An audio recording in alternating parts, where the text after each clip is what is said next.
Imagina esto. El Pentágono acaba de anunciar que, a efectos prácticos ha ganado una guerra en Oriente Medio y que lo ha hecho utilizando únicamente su poderío aéreo. O sea, una victoria tecnológica limpia, sin pisar el barro.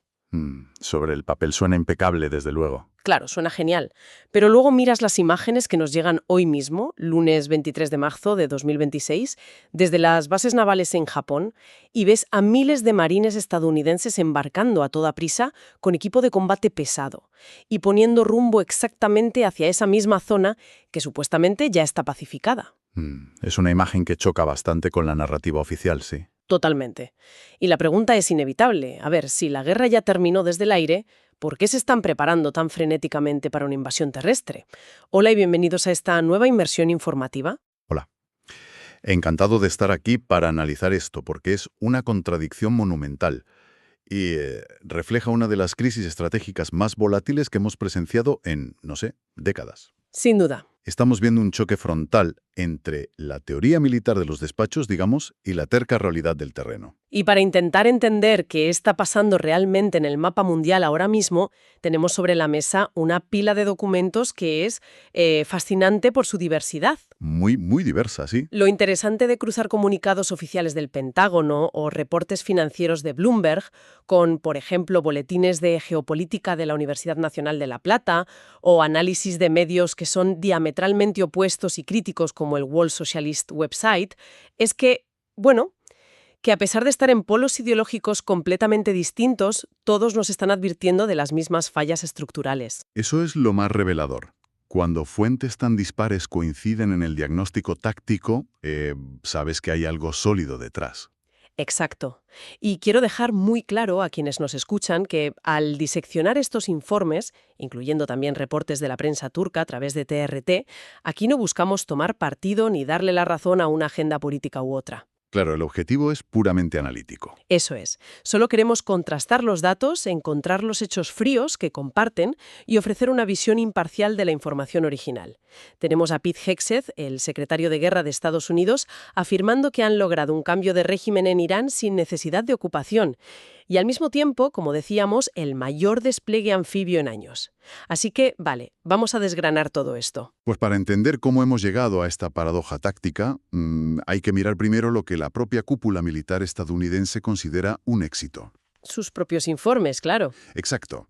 Los informes que tenemos aquí detallan una campaña de bombardeos que no tiene precedentes recientes. Estamos hablando de casi 1000 salidas de combate diarias. Madre mía, ¿1000 diarias? Es una barbaridad. Logísticamente, mantener 1000 vuelos diarios requiere una coordinación coreografiada de aviones cisterna para repostaje en vuelo, rotación constante de tripulaciones y un suministro de munición incesante. Es una maquinaria brutal.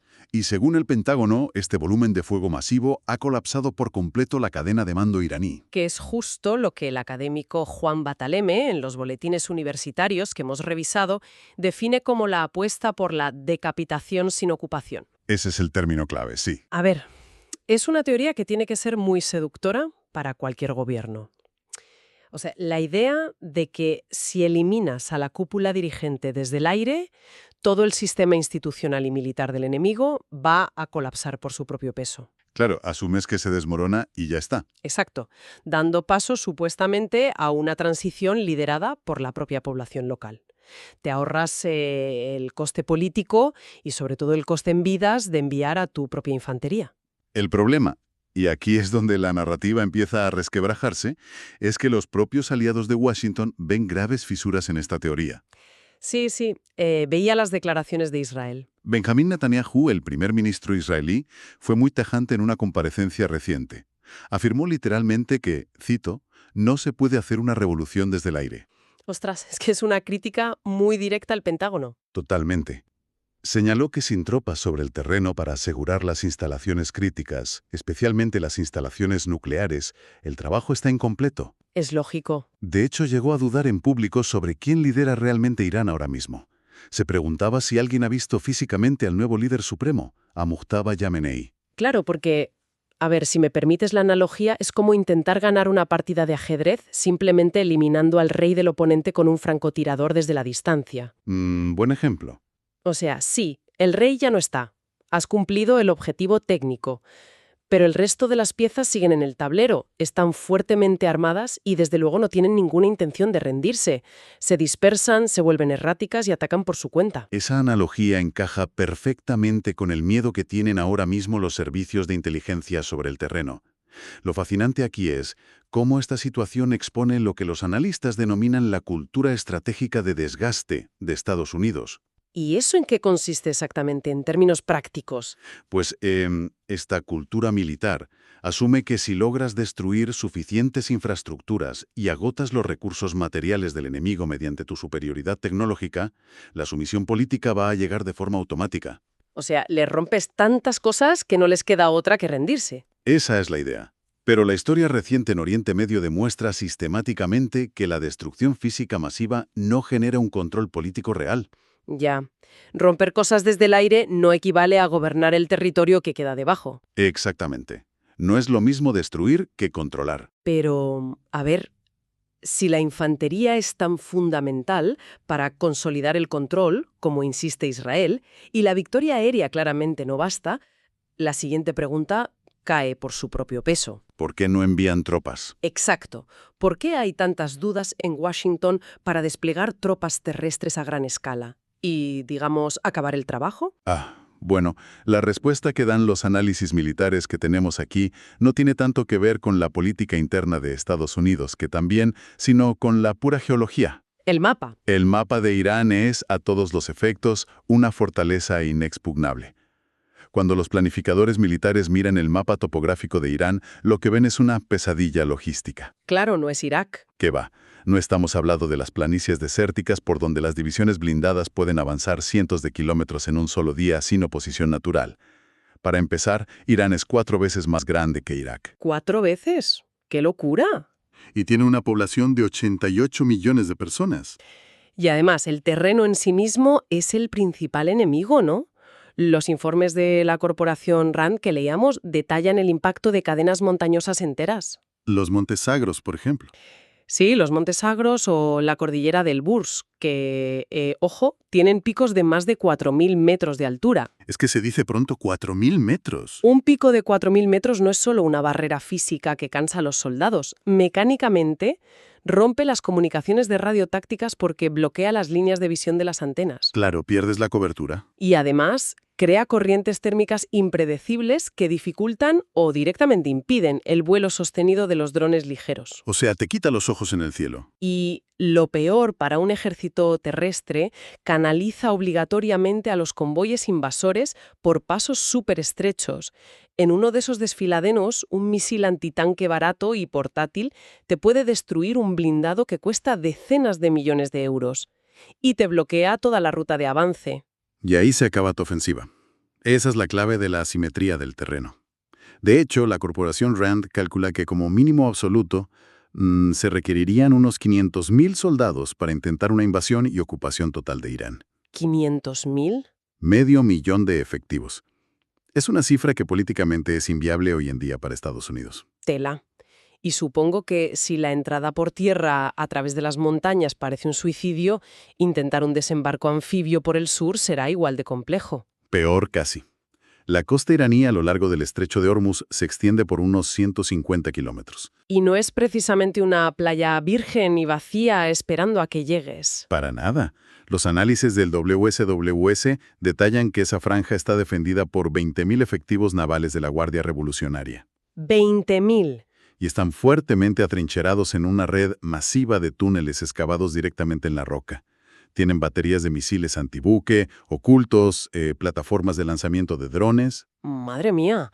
Veía que el Instituto Australiano de Política Estratégica lanza una advertencia histórica que me pareció muy gráfica. Comparan un intento de desembarco estadounidense allí con, cito, la campaña de Galípoli multiplicada por 10. Ostras, es que para ponerlo en perspectiva, Galípoli fue una de las operaciones anfibias más desastrosas y sangrientas de la Primera Guerra Mundial. Un matadero. Literalmente. Las tropas aliadas desembarcaron en playas dominadas por colinas, donde los defensores turcos tenían una línea de visión perfecta para la artillería. Una ratonera. Pues el Instituto Australiano señala que, en las costas iraníes, los defensores siempre tendrían esa misma ventaja, además de la posibilidad de replegarse hacia las montañas interiores. Claro, van cediendo terreno pero alargando las líneas de suministro de los atacantes. hasta que se rompan. La salida del laberinto geográfico será profunda y prolongada. Es la conclusión textual de los estrategas. A ver, tengo que hacer de abogado del diablo un momento con esto. Dime. Vivimos en la era de los enjambres de drones autónomos, la inteligencia artificial aplicada al campo de batalla, los cazas invisibles de quinta generación, los F-35. O sea, pregunto, ¿no han quedado un poco obsoletas estas barreras geográficas? Es una duda muy común, sí. Quiero decir, si puedes ver el calor corporal de un soldado enemigo desde la estratosfera en una pantalla, ¿por qué los analistas comparan esto con una batalla de trincheras de hace un siglo como Galípoli? Porque la tecnología te da una superioridad brutal en la observación y en el ataque inicial. Eso es innegable. Pero si conectamos esto con el panorama general de lo que implica una ocupación, las leyes de la logística siguen siendo exactamente las mismas que hace 100 años. ¿Tú crees? Sin duda. Para asegurar un búnker subterráneo, para confiscar material nuclear o mantener el control de una ciudad, necesitas que un soldado de infantería pise ese suelo físicamente. Ya, el factor humano sigue ahí. Y ese soldado necesita comer, necesita munición constante, necesita vías de evacuación médica y combustible para sus vehículos. Las montañas no desaparecen porque tengas un buen dron orbitando arriba. Claro, el camión de suministros tiene que pasar por el mismo desfiladero que hace un siglo. El terreno dicta por dónde deben circular esos camiones. Y ahí es donde la tecnología multimillonaria pierde toda su ventaja frente a una emboscada de bajo coste con un explosivo casero. Vale, entiendo. La geografía manda, siempre. Siempre. Y si una invasión convencional a gran escala equivale a meterse en una picadora de carne logística, la estrategia forzosamente tiene que cambiar. No les queda otra. El enfoque se tiene que reducir a objetivos muy quirúrgicos. Y viendo el tipo de armamento y las unidades que se están movilizando ahora mismo, aquí es donde se pone realmente interesante. Muy peligroso, diría yo. Sí, porque cruzamos la línea hacia un terreno donde un solo error de cálculo puede desatar un desastre a nivel global. Hablamos del espectro nuclear. Es la consecuencia directa de no poder tomar el país entero, claro. Como los despachos de defensa no pueden invadir, buscan alternativas rápidas. Incursiones, ¿no? Exacto. La prensa turca y otras fuentes que analizamos reportan que ese despliegue de 2.500 marines desde Japón del que hablábamos, junto a los buques de asalto anfibio, está diseñado específicamente para operaciones relámpago. O sea, entran y salen. Su objetivo no sería conquistar terreno ni mantenerlo, sino ejecutar misiones de inserción, destrucción y extracción muy rápida en las profundidades de Irán, concretamente en instalaciones nucleares clave como Natanz, Fordow o Isfahan. Instalaciones que, recordemos a quienes nos escuchan, están construidas a decenas de metros bajo la roca sólida, precisamente para resistir estos bombardeos convencionales desde el aire. Exacto, están acorazadas por la propia montaña. Y esto es lo que enciende todas las alarmas internacionales. Leíamos que el diplomático Rafael Grossi, el director del Organismo Internacional de Energía Atómica, dio un discurso muy serio en la conferencia de Múnich sobre esto. Sí, estaba visiblemente preocupado. Advirtió de la fragilidad del sistema de no proliferación.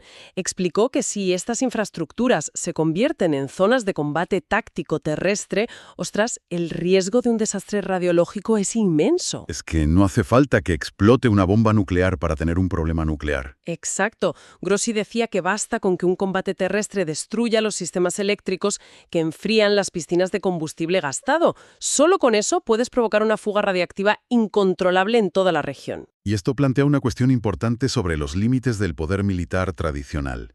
Washington se enfrenta ahora al dilema de cómo neutralizar búnkeres que están enterrados a tanta profundidad si las tropas no pueden llegar a pie y asegurar el lugar y las bombas convencionales apenas rasguñan la superficie. Es un callejón sin salida táctico. Y aquí es donde las advertencias se vuelven realmente escalofriantes. Análisis de medios como el World Socialist Website señalan que, ante esta tremenda frustración táctica, la administración estadounidense podría evaluar el uso de armamento nuclear táctico. ¿Romper el tabú? Concretamente mencionan la bomba B-6111. A ver, para quienes no estén familiarizados con este arsenal técnico, la B-6111 no es una bomba nuclear estándar que detona en el aire para destruir una ciudad, como las que solemos imaginar. No es una explosión en el cielo. Está diseñada con una carcasa de metal extremadamente pesada y densa. Funciona utilizando pura energía cinética para perforar la tierra o el hormigón armado como si fuera una aguja gigante antes de detonar. Profundiza y luego explota. Eso es. La explosión ocurre bajo tierra, creando una onda de choque sísmica masiva diseñada para aplastar instalaciones subterráneas.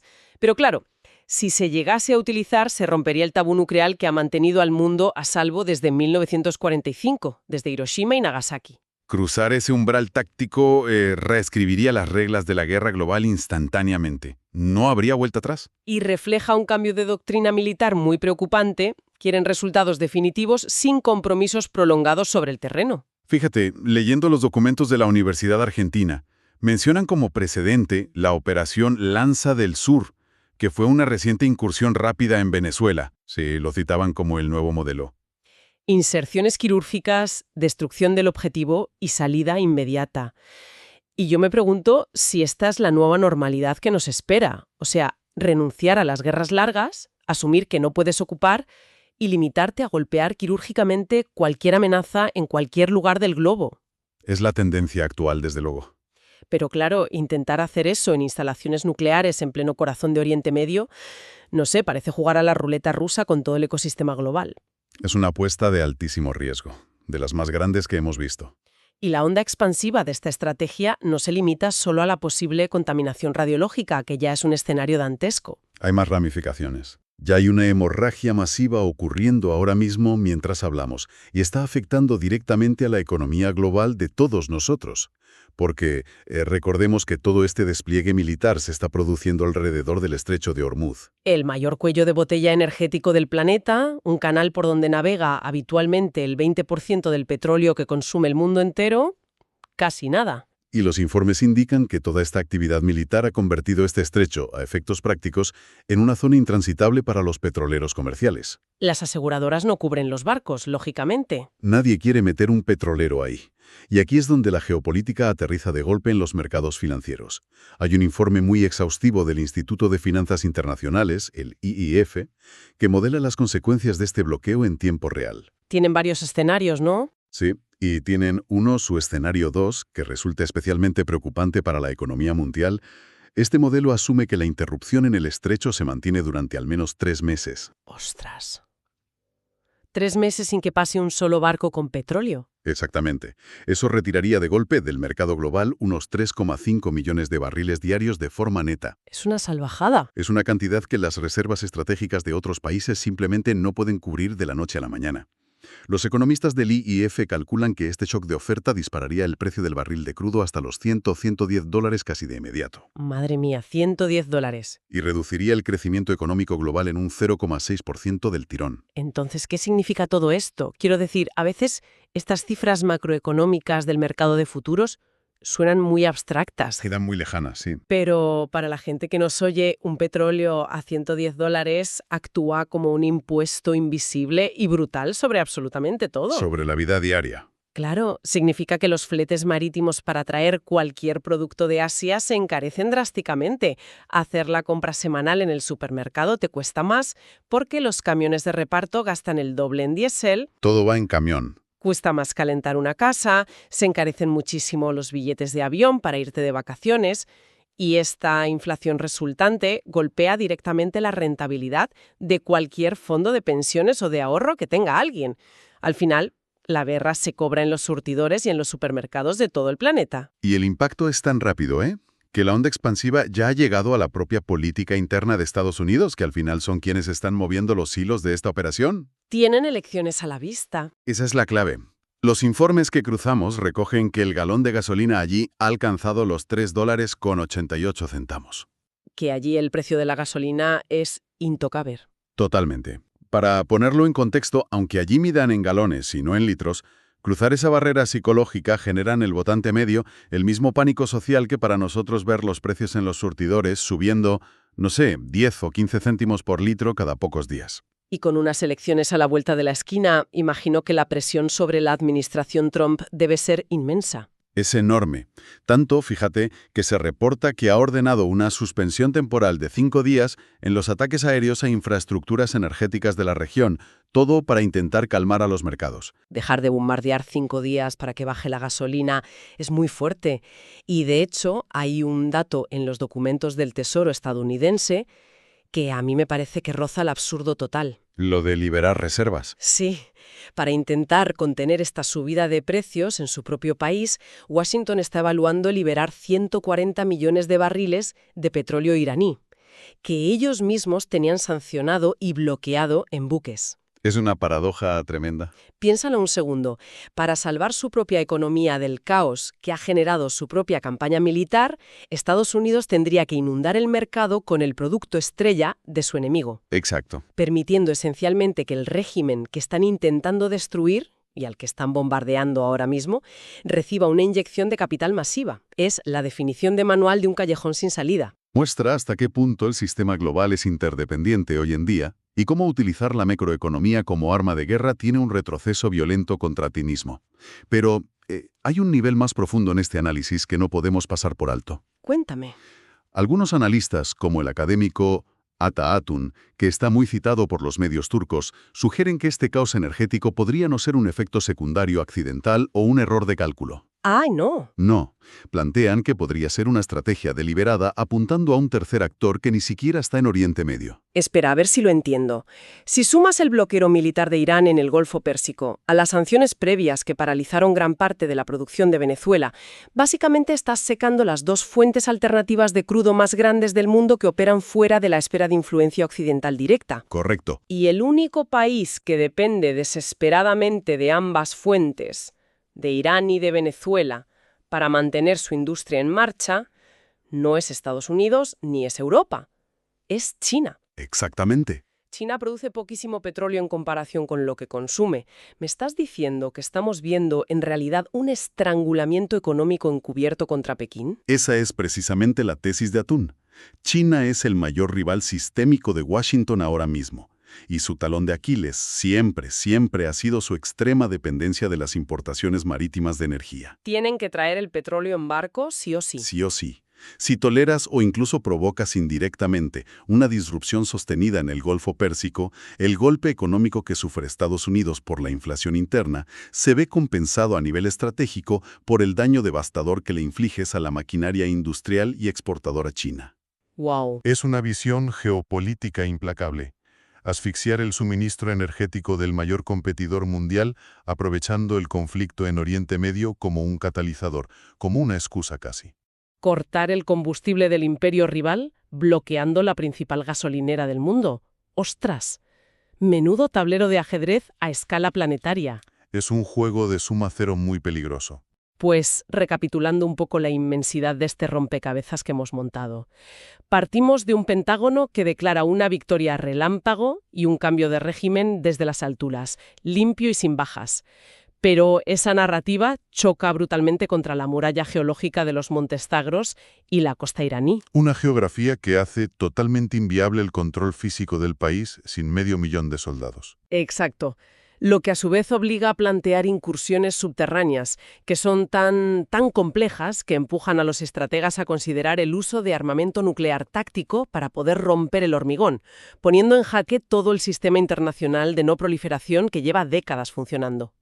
Y mientras los ejércitos dudan sobre cómo avanzar por las montañas sin caer en una trampa mortal, el simple bloqueo del estrecho de Hormuz ya está actuando como una soga alrededor del cuello de la economía global. Amenazando con una inflación desbocada, aterrorizando a los votantes occidentales por el precio de la gasolina y posiblemente estrangulando de forma indirecta a la superpotencia china.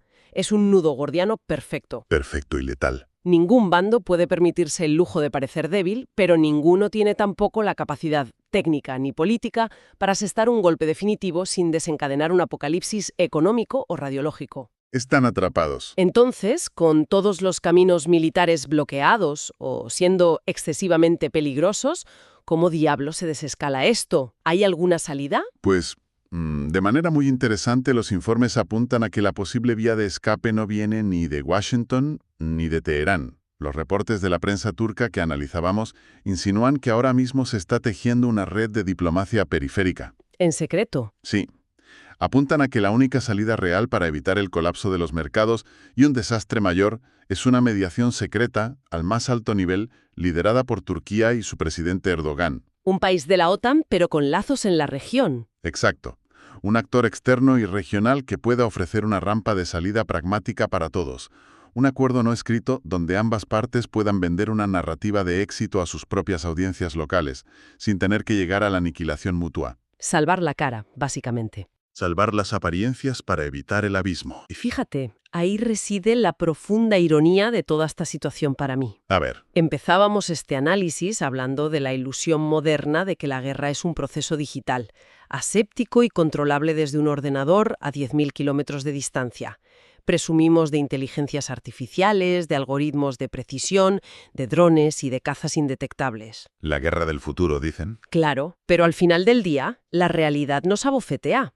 Resulta que el destino inmediato de tus ahorros, de la economía mundial y del frágil equilibrio nuclear no depende de un software militar superavanzado. Depende de las leyes físicas inamovibles de una cordillera de roca a 4.000 metros de altura en Irán y de la capacidad de unos diplomáticos sentados en secreto en una mesa en Turquía para encontrar las palabras exactas que salven el orgullo de dos potencias enfrentadas. Al final, el factor humano y la tierra que pisamos sigue mandando. Por más que intentemos virtualizar el mundo, nuestro destino sigue dictado por la dura geografía y por el antiquísimo arte humano de la palabra y la negociación. Y bueno, dejamos esta reflexión en el aire para que quienes nos escuchan la mastiquen por su cuenta. Da mucho que pensar, desde luego. Seguiremos diseccionando los datos y vigilando muy de cerca cómo evolucionan estas piezas en el tablero. Porque en un escenario global tan interconectado y sobre todo tan impredecible, entender las fuerzas reales que mueven los hilos es la mejor herramienta que tenemos a nuestra disposición. Muchas gracias por acompañarnos en esta inmersión. Hasta la próxima.